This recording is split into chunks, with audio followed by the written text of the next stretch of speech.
કેમ છો ભાઈ? મજામાં ભાઈ. આજથી મેં છે ને થોડાક ટાઈમ પહેલા એક ઇન્ટરવ્યુ જોયું હતું આપણા માનનીય વડાપ્રધાન સાહેબ નરેન્દ્ર મોદી સાહેબનું મેં એક ઇન્ટરવ્યુ જોયું હતું કે ડ્રમસ્ટિકના પરોઠા કઈ રીતે બને છે ને એમને પણ ખૂબ જ ભાવે છે અને ખાવામાં પણ ભાઈ ખૂબ જ છે ને ફાયદાકારક હોય છે.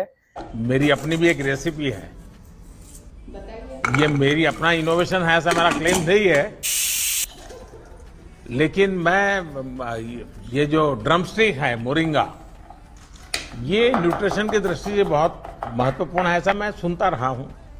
तो फिर मैं खुद उसके परोठे बनाता था और मैं उसके परोठे खाता था और मेरे सप्ताह में 1-2 बार आज भी मैं इसका उपयोग करता हूँ. અને ફાઇનલી ભાવનગરમાં એક જગ્યાએ મને ડ્રમસ્ટિક એટલે કે આપણે તમને ગુજરાતી ભાષામાં કહું તો સરેગવાના પરોઠા જે છે, થેપલા કહી શકો તમે, એ મળી ગયા છે અત્યારે. અને એ છે મહાલક્ષ્મી ડાઇનિંગ હોલ આપણા ભાવનગરની અંદર. એડ્રેસ તમને લાસ્ટમાં આપી દઉં. તો ચાલો હું તમને બતાવું કે કઈ રીતે ડ્રમસ્ટિકના પરોઠા જે છે બને છે, એની મેકિંગ કઈ રીતની છે અને ટેસ્ટમાં કઈ રીતના લાગે છે. ચાલો તમને બધું બતાવું.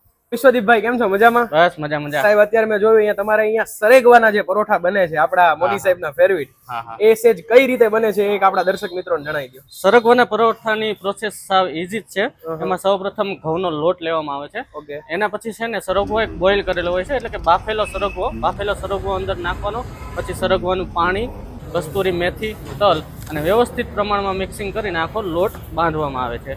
પછી એના પરોઠા વણીને અમે લાઈવ પરોઠા જ અહીંયા બનાવીએ છીએ. ઓકે. એટલે ટૂંકમાં સરેગવો આપણે બાફી લીધો એટલે જે સરેગવાનું પાણી હોય એ પણ એની અંદર એડ કરવાનું અને સરેગવાની સિંગ જે એમાં સરગવાનો સિંગ છે એ ફોલીને જે એમાં મસાલો હોય ને સરગવાનો એ એડ કરીએ છીએ અને સરગવાનું પાણી પણ અમે એડ કરીએ છીએ. બીજું શું કીધું? એક તલ અને એક કસ્તુરી મેથી. ઓકે. ઈ ખાલી એટલી વસ્તુ, એની સિવાય કોઈ હળદર, મરચું કે એવું કઈ? આ જરૂર પ્રમાણે હળદર ને વ્યવસ્થિત મુજબ ટૂંકમાં જે આપણે થેપલા બનાવતા હોય એ રીતનું થોડા ઘણા મસાલા, હળદર, મીઠું, મરચું ને એવું નાખીને તમે હરેક સરેગવો અંદર એડ કરી દેવાનું. બરાબર. અને ચાલો આપણે બનાવી નાખ્યો એટલે આપણે જોઈ લઈએ. તો ભાઈ આ છે આપણા ડ્રમસ્ટિક વાળા પરોઠા જેનો આપણે વિડીયો ઉતાર્યો.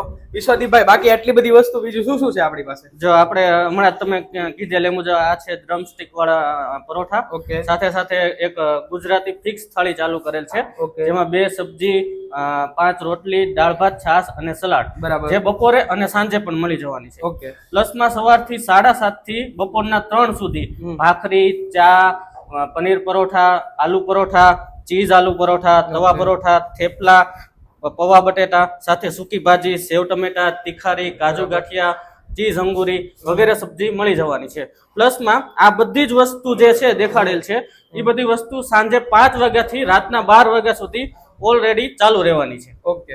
અને બીજી એક વસ્તુ છે કે તમે ગરમા ગરમ જ બધી વસ્તુ આપો છો. હા, ગરમા ગરમ લાઈવ વસ્તુ તમે અહીંયાથી કસ્ટમર આવે એ મુજબ જ પ્રોવાઈડ કરીએ છીએ. ઓકે. ટાઈમિંગ એક ફરીવાર કહી દો, લોકેશન કહી દો. ટાઈમિંગ 7:30 થી બપોરના 3 અને સાંજે 5 થી રાતના 12 વાગ્યા સુધી.